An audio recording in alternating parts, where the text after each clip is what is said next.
ମୁଁ ହେଉଛି ପ୍ରଶାନ୍ତ ମିଶ୍ର। ଝିଅର ନାଁ ହେଉଛି ସନ୍ଧ୍ୟାରାଣୀ ମିଶ୍ର।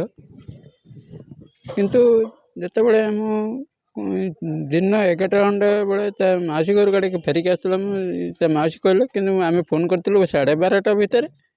ତା ମାଉସୀ କହିଲା ଯେ ଝିଅ ପଳେଇଲାଣି।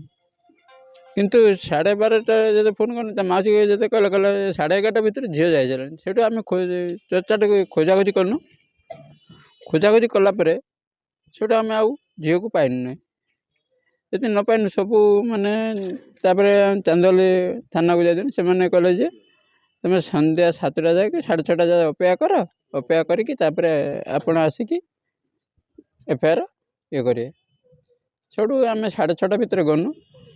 6:13-15 ଭିତରେ ଆମେ ଯାଇଛୁ। ଯାଇକି ଏଫଆଇଆର୍ଟା ଖାଲି ନେଇକି ଯାଉଛୁ। ଆମର ଗୋଟେ ଘଣ୍ଟେଶ୍ୱର ଗୋଟେ ମା' ମଙ୍ଗଳା ମା' ଅଛନ୍ତି, ଯେ ମୋର ମାଇଁ ବୋଲି ଗୋଟେ ସିଏ ଯାଇଥିଲେ ଠାକୁରଙ୍କ କତିକି। ସିଏ ଯେତେବେଳେ ପଚାରୁଛନ୍ତି, ସେ ଠାକୁର କହିଲେ ଯେ ପଶ୍ଚିମ ଉତ୍ତର ସିଧାର ଦକ୍ଷିଣ ସିଧାରେ ପଡ଼ିଛି, ତୁମେ ସେଇ ଜାଗାକୁ ତୁରନ୍ତରେ ଯାଅ। ସେ ପୋଖରୀ ପାଖରେ ପଡ଼ିଛି, କିନ୍ତୁ ପୋଖରୀ ପଡ଼ିନି, ପୋଖରୀ ହୁଡ଼ା ଉପରେ ପଡ଼ିଛି। ସେଇଠୁ ଆମର ତା ମଉସା, ତା ଜେଜେ, ତା ମାମୁଁ ଏମାନେ ସବୁ ଦୌଡ଼ିକି ଆସିଲେ ସେ ଥାନାରୁ। ଆସିସାରିଲା ପରେ ଦେଖିଲା ଆଉ ଝିଅ ମୋର ନାହିଁ।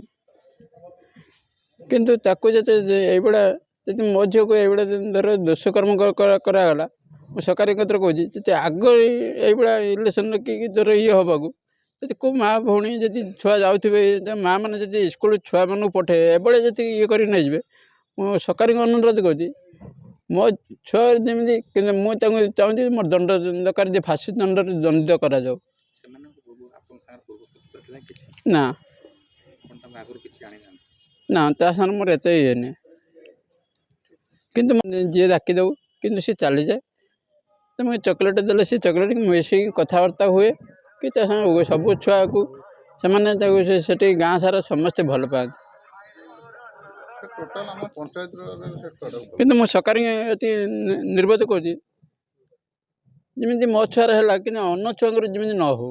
କିନ୍ତୁ ମୁଁ ଚାହୁଁଛି ତାକୁ ଫାଶୀ ଦଣ୍ଡରେ ଦଣ୍ଡିତ କରାଗଲା ପରେ ମୁଁ ଶାନ୍ତି। ମୋ ଝିଅ ଯେତେ ପଳେଇ ଯାଇଛି, ମୁଁ ଯେତେ କାନ୍ଦୁଛି, କିନ୍ତୁ ସେମାନେ ତା ମା' ବାପ ସେଇଟା କାନ୍ଦୁଛୁ, ତା ସ୍ତ୍ରୀମାନେ ସେଇଟା କାନ୍ଦୁଛୁ। କିନ୍ତୁ ମୁଁ ଏତିକି କହୁଛି, ସରକାରଙ୍କ ଅନୁମୋଦନ କରିକି କହୁଛି ତାକୁ ଫାଶୀ ଦଣ୍ଡରେ ଦଣ୍ଡିତ କରାଯାଉ। ଦେଖିଲା ପରେ ଆପଣ ନିଜେ ଅନୁଭବ କରିପାରୁଥିବେ ସେ କେତେ ମର୍ମାହତ। ଗୋଟେ ଛୋଟ ଛୁଆ 10 ବର୍ଷର, ଏବଂ ଯେଉଁ ଛୁଆ ସ୍କୁଲରେ ପଢ଼ୁଛି, ଏବଂ ଯଦି ସେ ସ୍କୁଲ ଝିଅକୁ ଏଇଭଳି ଭାବରେ ନିର୍ଯାତନା ଏବଂ ହତ୍ୟା କରାଯାଏ, ତାହେଲେ ଓଡ଼ିଶାରେ ଗୋଟେ ସରକାର ଅଛି ବୋଲି କିଏ ଭାବିବ?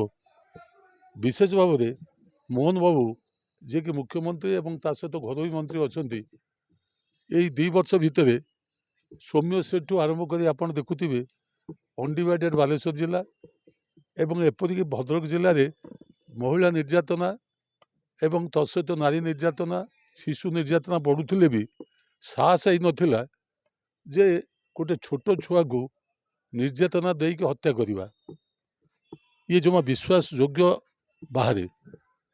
ପୁଣି ବାଲିଗାଁ ଭଳି ଗାଁରେ, ପଞ୍ଚାୟତରେ, ପୁଣି ପଞ୍ଚାୟତ ଅଫିସରେ ଯଦି ଏଭଳି ଘଟଣା ଘଟେ, ତାହେଲେ କେବେ କିଏ ଭାବିବ ଯେ ଓଡ଼ିଶାରେ ଗୋଟେ ସରକାର ଅଛି, ଶାସନ ଅଛି?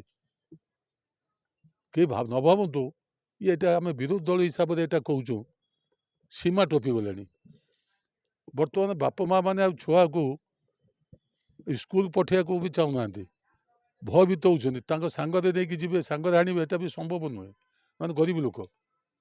ତେଣୁ ଯେଉଁମାନେ ଏଇଭଳି କାର୍ଯ୍ୟ କରୁଛନ୍ତି, ତାଙ୍କ ଉପରେ ଯଦି ଦୃଢ଼ କାର୍ଯ୍ୟାନୁଷ୍ଠାନ ଗ୍ରହଣ କରାଯାଉଥାନ୍ତା, ତାହେଲେ ସେ ଆଜି ସାହସ କରନ୍ତେ ନେଇ ଅନ୍ୟମାନେ ଏଭଳି କାର୍ଯ୍ୟ କରିବାକୁ। କିନ୍ତୁ ନିଶ୍ଚିତ ଭାବରେ ଯେଉଁଭଳି ଭାବରେ କାର୍ଯ୍ୟାନୁଷ୍ଠାନ ଗ୍ରହଣ କରାଯିବା କଥା ସେଇଟା କରାଯାଉନାହିଁ। କରାଯାଉଥିଲେ ଏଭଳି ହୁଅନ୍ତା ନାହିଁ। ଏବଂ ଯେଉଁମାନେ ଏଭଳି କରୁଛନ୍ତି, ଗୋଟେ ଦୃଷ୍ଟାନ୍ତମୂଳକ ପଦକ୍ଷେପ ନିଆଯାଉ। ସେଥିପାଇଁ ମୁଁ ମଧ୍ୟ ଅନୁରୋଧ କରିଛି ଓକିଲ ବନ୍ଧୁମାନଙ୍କୁ ଯେ ସେମାନେ ଏଇଭଳି ଯେଉଁମାନେ ନିର୍ଯାତନା ଦେଉଛନ୍ତି, ହତ୍ୟା କରୁଛନ୍ତି ଶିଶୁମାନଙ୍କୁ, ତାଙ୍କର କେସ୍ ଗୁଡ଼ିକ ନ ନିଅନ୍ତୁ ଏବଂ ଆଇନର ମଧ୍ୟ ଦରକାର ପଡ଼ିଲେ ପରିବର୍ତ୍ତନ କରାଯାଉ। ସମ୍ବିଧାନ ସଂଶୋଧନ ହେଲାଣି, ତେଣୁ ଯେଉଁମାନେ ଶିଶୁ ହତ୍ୟା କରୁଛନ୍ତି, ଶିଶୁ ନିର୍ଯାତନା ଦେଉଛନ୍ତି, ସେମାନଙ୍କୁ ଫାଶୀ ଦେବାର ବ୍ୟବସ୍ଥା କରାଯାଉ, ଆଉ କିଛି ତାର ଟ୍ରାଏଲର ବ୍ୟବସ୍ଥା ନ ରହୁ। ଆପଣ ଦେଖୁଥିବେ ଅନ୍ୟ ଦେଶରେ ଗୋଟେ ଚୋରି କଲା କ୍ଷଣି ତାକୁ ମାନେ ଫାଶୀ ଦଣ୍ଡ ହେଇଯାଉଛି, କିନ୍ତୁ ଏଠି ଗୋଟେ ନିର୍ଯାତନା ସହିତ ହତ୍ୟା ଶିଶୁ ଯାହାର ଭବିଷ୍ୟତ ଅଛି। ତେଣୁ ଏଭଳି କାର୍ଯ୍ୟ ପୁଣି ଭଦ୍ରକ ଭଳିଆ ଜିଲ୍ଲାରେ ଚାନ୍ଦବାଳି ଭଳି ଅଞ୍ଚଳରେ ହେବା ଅତ୍ୟନ୍ତ ମାନେ ଅଗ୍ରହଣୀୟ। ଆମେ ଗୋଟେ ଆଦିବାସୀ ଅଞ୍ଚଳରେ କେଉଁଠି ପାହାଡ଼ ତଳେ କିଏ କ'ଣ କରିଦେଇଛି, ଆମେ ତାକୁ ଭାବିବା ଯେ ସେ ଭୁଲରେ କିଏ କରିଦେଲା, କିଏ ଗୋଟେ ଜାଣିକି କରିଦେଲା, କିଏ ଜାଣିପାରିଲେନି। କିନ୍ତୁ ଏଠି ଯେଉଁ ଏଭଳି ଭାବେ ଦିନରେ ଏଭଳି ଘଟଣା ଘଟୁଛି, ତାହେଲେ ରାତି ହେଇଥିଲେ କ'ଣ ହେଇଥାନ୍ତା? ତାହେଲେ ଏଠି ଯେଉଁମାନେ କରୁଛନ୍ତି ସେମାନେ ନିର୍ଭୟ ହେଇଗଲେଣି ଯେ ଆମ ଉପରେ କୌଣସି କାର୍ଯ୍ୟାନୁଷ୍ଠାନ ହେବ ନାହିଁ। ଦଣ୍ଡବିଧାନ ମାନେ ପୁରାପୁରି ସେମାନଙ୍କୁ ଫାଶୀ ଦେଇ ଦିଆଯିବା ଉଚିତ। ମୋ ନାଁ ପପୁ ସାହୁ, ଝିଅର ଦାଦା ହେବି। ଥିଲା ଆମର ଆମେ 11ଟା ସାଢ଼େ 11ଟା ବେଳେ ଆମେ ଖବର ପାଇଲୁ ଯେ ଝିଅ ନିଖୋଜ ଅଛି।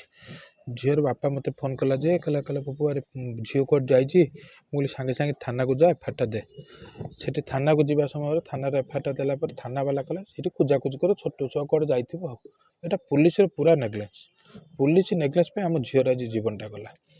ସେକେଣ୍ଡ ଥିଙ୍ଗସ୍ ହେଉଛି ଆମେ ଯେତେବେଳେ ଝିଅକୁ ଖୋଜାଖୋଜି କରିବା ସମୟରେ ବହୁତ ସମୟ ଚାଲିଗଲା, ଏ ପୋଖରୀ ଏ ଦାଣ୍ଡ ସେ ଦାଣ୍ଡ ବୁଲାବୁଲି କରିସାରିଲା ପରେ ଆମେ ଆଉ କୌଣସି ପ୍ରକାର ଝିଅକୁ ପାଇଲୁ ନାହିଁ।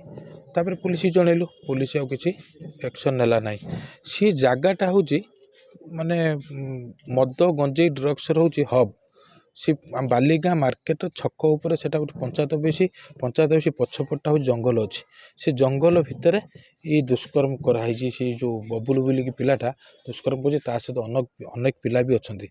ଆମେ ଯେତେ ଥର ପୋଲିସକି ଫୋନ୍ କରାଯିବ, ପୋଲିସ କହିବ ନାଇଁ ସେ 1-2 ଲିଟର ଗଭର୍ଣ୍ଣମେଣ୍ଟ ନିୟମ ଅଛି 2 ଲିଟର ରଖିପାରିବ, 3 ଲିଟର ରଖିପାରିବ। ଯଦି ଗଭର୍ଣ୍ଣମେଣ୍ଟ ନିୟମ ଅଛି ଯଦି ଅଲଗା ଲୋକ ବେପାର କରିବେ 2 ଲିଟର ରଖିପାରିବ, ତାହେଲେ ତାଙ୍କୁ ଖଣ୍ଡେ ଲାଇସେନ୍ସ ଦେଇ ଦିଅନ୍ତୁ, ସିଏ ସେଠି ବେପାର କରନ୍ତୁ। ଡ୍ରଗ୍ସ କ'ଣ ଗୋଟେ ଲୋକ ରଖିପାରିବ? ସେଠି ଡ୍ରଗ୍ସର ହବ୍ ହେଇଛି, ଗଞ୍ଜେଇର ହବ୍ ହେଇଛି, ମଦର ହବ୍ ହେଇଛି। ସେଠି ମଦ ଆଡ୍ଡାସ୍ଥଳୀ ହେଇଯାଇଛି। ଆମେ ଟୋଟାଲି ପୋଲିସ କି ଦୋଷ ଦେବୁ ଯେ ଇଏ ଆଜି ଯଦି ଆମର ଝିଅ ଜୀବନ ଯାଇଛି ପୋଲିସ ପାଇଁ ଯାଇଛି। ଆମେ ସରକାରକୁ ଅନୁରୋଧ କରୁଛୁ, ପୋଲିସକୁ ଅନୁରୋଧ କରୁଛୁ, ଯେତେ ଶୀଘ୍ର ଯେଉଁମାନେ ଆମ ଝିଅ ଯାଇଛି ଆମେ ବହୁତ ଦୁଃଖିତ ଅଛୁ, କିନ୍ତୁ ଏଭଳି ଆଉ କାହାର ଜୀବନ ନ ଯାଉ ପୋଲିସକୁ ଅନୁରୋଧ କରୁଛୁ।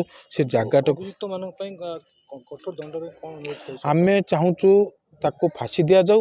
ଯଦି ସରକାର ଫାଶୀ ତାକୁ ନ ଦେଇପାରିବ ଆମ ପବ୍ଲିକ ହାତକୁ ଆମ ହାତକୁ ଦେଇ ଦିଅନ୍ତୁ। ଆମେ ବ୍ରିଜ ରାସ୍ତାରେ ଗଛର ତାକୁ ଟାଙ୍ଗି ଗୋଳେଇ ଦେବୁ। ଏଭଳିଆ ଦେଖିକି ଜନସାଧାରଣ ଦେଖିବେ ଏଇଭଳିଆ କାମ କଲେ, ପବ୍ଲିକ କଲେ, ସରକାର ଦେଇଦେଲେ ଏଭଳିଆ କାମ ଆଉ କେବେ କେହି କରିବାକୁ ସାହସ କରିବେ ନାହିଁ। ଆପଣ ଭାବୁଛନ୍ତି କେବଳ ନିଶା ଦ୍ରବ୍ୟ ପାଇଁ ଏମିତି ଘଟଣା ଘଟୁଛି ବୋଲି? ଆଜ୍ଞା, ଏଇଟା କେବଳ ନିଶା ଦ୍ରବ୍ୟ ପାଇଁ। ପୋଲିସ ଏଟା ମାନେ ନିଶା ଦ୍ରବ୍ୟକୁ ପୋଲିସ ତାଙ୍କୁ ସାହସ ଦେଇଛି, ସେଥିପାଇଁ ଏଇ ଘଟଣାଟା ଘଟିଛି। 4 ଜଣଙ୍କୁ ଅଟକ ରଖିଛି, କିନ୍ତୁ ମୁଖ୍ୟ ଅଭିଯୁକ୍ତ କେତେ ଜଣ ବା କୌଣସି ସହଯୋଗ ଥିଲେ ଆପଣ ଜାଣିଛନ୍ତି? ନାଇଁ, ପୋଲିସ ତ ଆମେ ଖବର ପାଉଛୁ, ପୋଲିସ କହୁଛି ଆମେ ମୁଖ୍ୟ ଅଭିଯୁକ୍ତକୁ ଜଣେ ଥିଲା ତାଙ୍କୁ ଧରିଛୁ। ଏଇଟା ଜଣେ ନିଏ, ଗୋଟେ ଝିଅର ତାକୁ ରେପ୍ କରିକି ତାକୁ ତଣ୍ଟିର ଦାଗ ହେଇଛି, ତାର ପରିସ୍ରା ଘରର ବ୍ଲିଡ଼ିଂ ହେଇଛି, ସବୁଆଡ଼େ ବ୍ଲିଡ଼ିଂ ହେଇଛି। ଆଜ୍ଞା ଦେଖିପାରିବୁନୁ, ଆମେ ଦେଖିପାରିନୁ ଏବେ ପର୍ଯ୍ୟନ୍ତ ଆମେ ସବୁ ଦେଖିପାରିନୁ। କିନ୍ତୁ ପ୍ୟାଣ୍ଟ ଗୋଟେ ଜାଗାର, ତାର ଡ୍ରେସ୍ ଗୋଟେ ଜାଗାର, ପୁରା ଦେହର ଉଲ୍ଲଗ୍ନ, କେବଳ ସାର୍ଟଟା ଖାଲି ଟେକି ହେଇକି ରହିଛି, ଆଉ କିଛି ତା ଦେହର ନାହିଁ, ସବୁଆଡ଼େ ରକ୍ତାକ୍ତ। ତାକୁ ରେପ୍ କରିସାରିଲା ପରେ ଛେଚିକି ତାକୁ ମରା ହେଇଛି, ତା ଛେଚା ଜାଗା ବି ତା ମୁହଁରେ ଅଛି। ତାକୁ ଆମେ ସେଥିପାଇଁ ପୋଲିସକୁ କହୁଛୁ ଜଣେ ନୁହେଁ ଆଜ୍ଞା, ତାର ବହୁତ ଆହୁରି ଅଛନ୍ତି, 5-7 ଜଣ ଅଛନ୍ତି ତା ଭିତରେ।